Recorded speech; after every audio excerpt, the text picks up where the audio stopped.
What's going on, everybody? This is Chris Classic dropping a couch vlog. Hope you guys are having a wonderful day.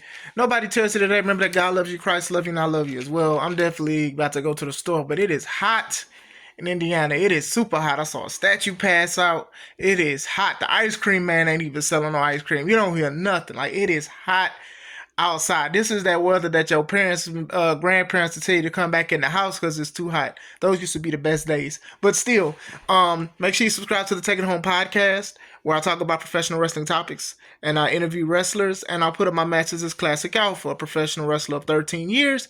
Make sure you also subscribe to C3 Ultimate Wrestling. That is me and my wife's professional wrestling company that we will be getting back August 30th at the 11th hour, Dyer, Indiana, back at Harold's private venue. Get your tickets now on Eventbrite. They are $5 off, but they'll be $5 more at the door. Bars.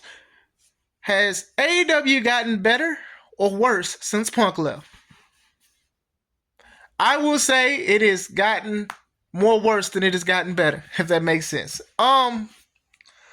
I was just thinking about some stuff. I was looking at a couple videos and stuff like that. You know, I've talked about the CM Punk situation. I've talked about him returning to wrestling.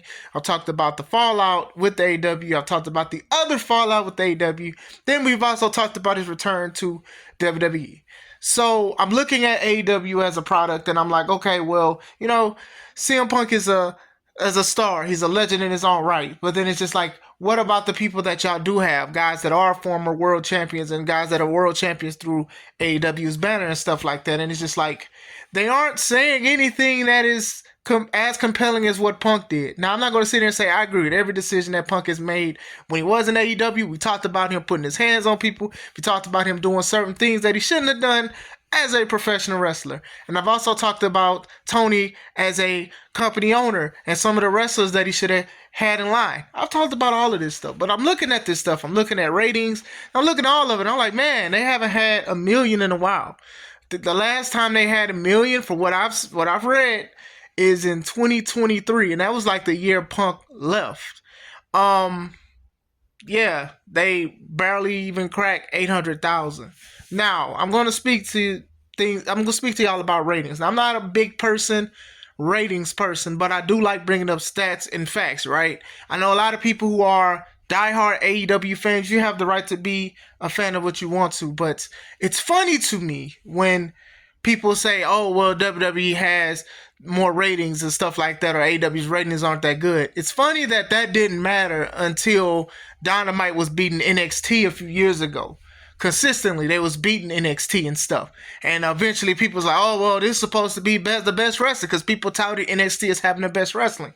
But now, when NXT blows them out the water, it's not about ratings and stuff like that. And like I said, ratings is not the biggest thing. TV and wrestling is different now. I don't need to watch it live on my TV. I can watch it live on my phone. I can watch recaps. People put it on Twitter. They'll put it on Black Planet. They'll put it on anything. So I definitely understand that. But ratings are very important too, especially when it involves networks and stuff like that. I do think that networks give people leeway because they do understand that technology and social media and broadcasting is way different now.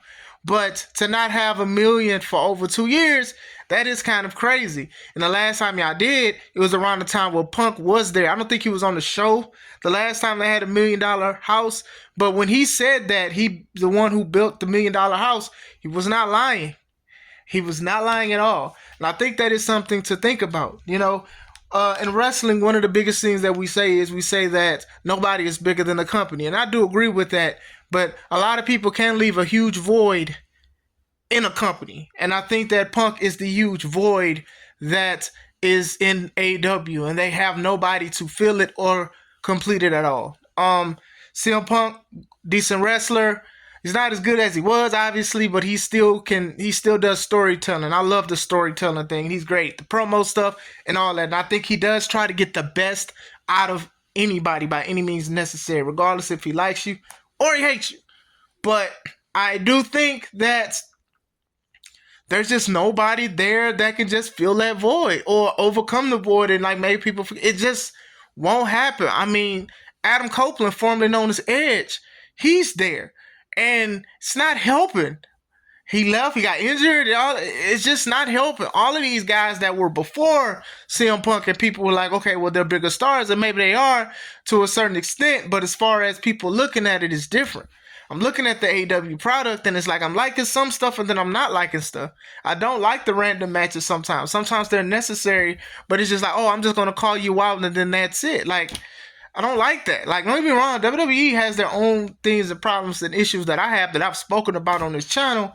But when we talk about like the AEW thing, it's just like they just run into run. It's like it's not as compelling as it used to be. And for them to have pay-per-views that are like $50, I'm not paying $50 for that kind of stuff. Every show is over 4 hours. And by the last time I bought one or watched one, I fell asleep before the main event. It's too long of a show. It's not WrestleMania or anything like that. All your shows don't need to run like that. This story with Jon Moxley and the Death Riders, I have no idea what they're supposed to be doing. I have no idea what they're standing for. I wouldn't think they'd want to work with the Bucks if they were supposed to take the company away from the people who had the company, which is the Bucks and the Elite. I don't know what's going on. And to me, I couldn't like sell it to you guys to make it interesting. You know, I just don't. You know, a lot of people talk about this creative control this and creative control that. That's obviously an oversaturation of creative control here. And I don't even like pulling the curtain back, and I'm going to always say that before I say something. But when your workers can get on podcasts or their own social media and they can speak about what they can do and what they can't do and what they control, that's never a good thing. It's just never a good thing. I think this is a bad part of exposing a business so much, because people can talk to Tony and ask him questions, and he'll be vivid. He'll be open. He'll be honest about any question that people ask. Hey, why didn't you change this? Why didn't you change that? And instead of saying, hey, let us do this and let us do that, he's like, oh, well, we did it this way because of ABCD. It's bad enough that we're dealing with WWE with their Unreal show, and then The Rock just saying stuff because he feels like he's The Rock and all that. Need to stay under a rock. Patrick Star under a rock. But still, now we got to deal with all of this stuff. And it's just like, I am still rooting for them. I am rooting for them. But I do think that when they say we're the best wrestle, it's just a lot of holes in that theory. It's just a lot. You know, Will Ospreay is considered one of the greatest wrestlers currently, but how many people know him outside of people who are avid wrestling fans? And it's nothing against Will. It's nothing against him. Very talented and stuff. Like, a lot of these guys can do a whole bunch of moves the best promo talkers can't do, but you're going to remember the promo talkers more than these guys because everybody's doing these moves. What's going on with that? And then even then, Punk, a lot of people who were friends or supported CM Punk or whatever like that, they got punished.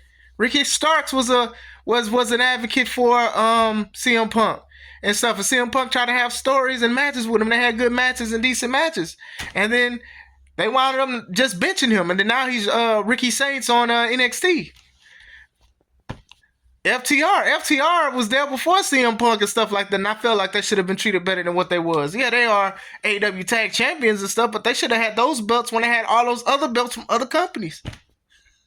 What we doing here? I mean, what we doing here? Max Caster. Now, Max Caster is a different case, but still, he was a supporter of Punk, but he's feeling the brunt of it outside of also other personal things that he has posted on Twitter and stuff like that, to each their own.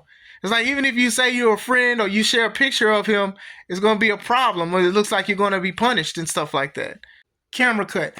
Also, before we go back to the regular scheduled program, the Young Bucks promoted that they was going to show the fight between Punk and Jack Perry. So, dog, like, dude wasn't even in the company anymore, and then y'all decided for ratings or ratings bump, which actually worked, that y'all was going to show the footage of him attacking Jack Perry and also attacking y'all boss.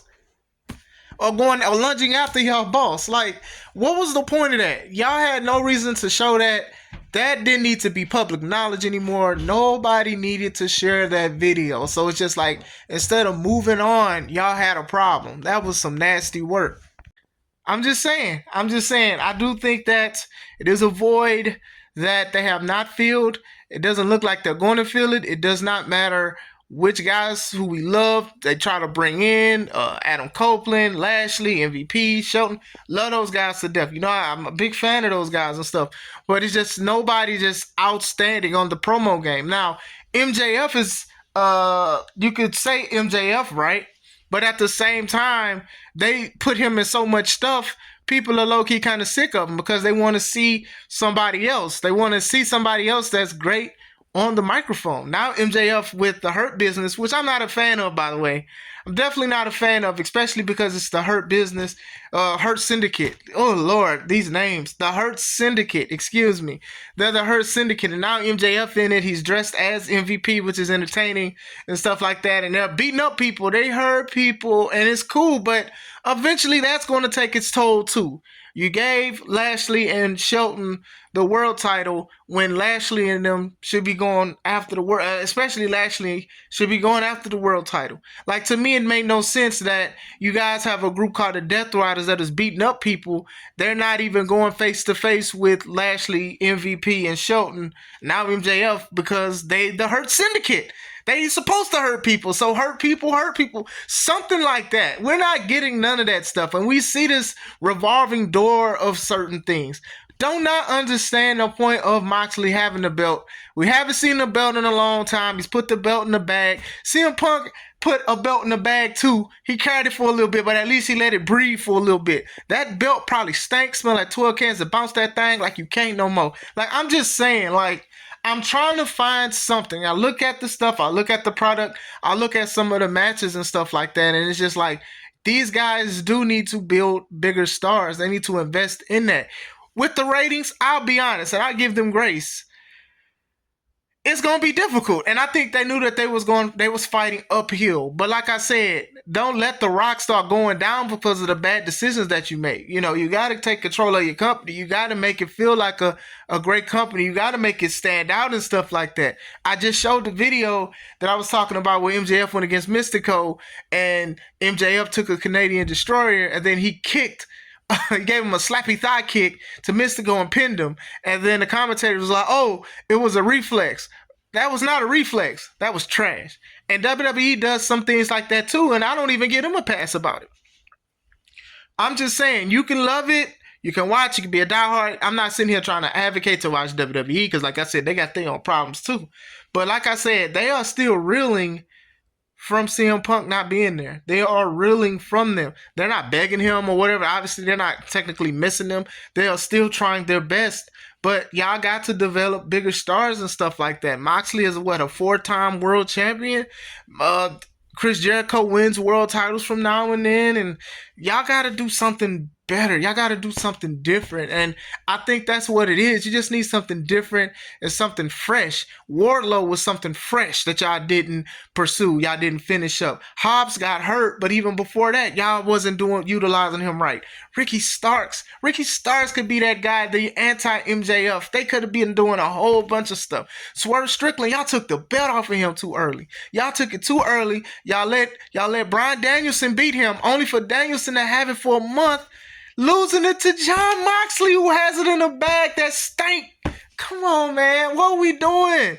If anything, Moxley should have beat Swerve. I would have still been mad, but still. All right, you want a feel-good moment for Bryan Danielson because he said he's going to retire this year or his last match, and then he wins the belt and only have it for a month? A month? M-U-N-F, month? A month? Like, come on, man. Got to do better. Obviously, the stuff that y'all are doing is not working, right?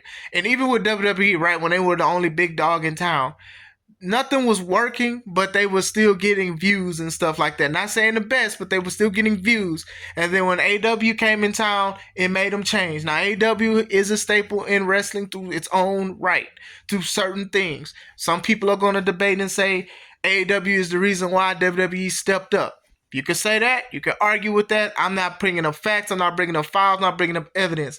But still, AEW needs to do something for AEW, not just for the sake of wrestling.